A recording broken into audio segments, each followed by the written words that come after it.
Hi, I'm Scott Heileson, and I collect vintage watches issued to the French Navy, or Marine Nationale. In 2013, I decided it was time to get my first real watch. Pretty quickly, I settled upon a Rolex Explorer reference 1016. Once I found that, I kept searching for more, and I stumbled across an article on Hodinkee entitled Just Because, a Tudor Submariner issued to the French Navy, or Marine Nationale. That article had a photo of a Tudor Submariner sitting on some paperwork, and it's that paperwork that really piqued my interest.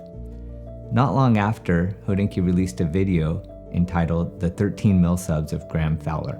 Graham Fowler is a preeminent military watch collector, and he showed off his amazing collection of issued watches, including many issued to the French Navy.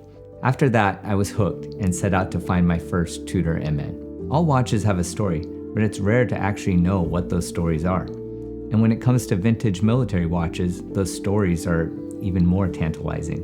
With a given military watch, you typically might know that it was issued to a certain country and maybe a certain branch of that country's military, but not much more.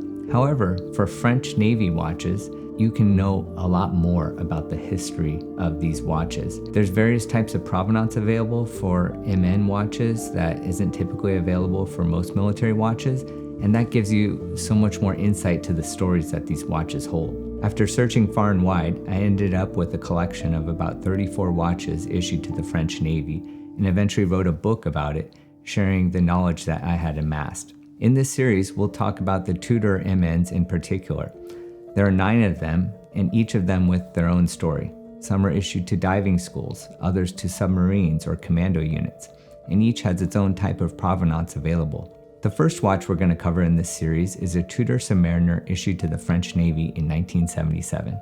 I look forward to sharing the stories of this watch with you, including some of the special details that help you establish the provenance of the watch to the Marine Nationale.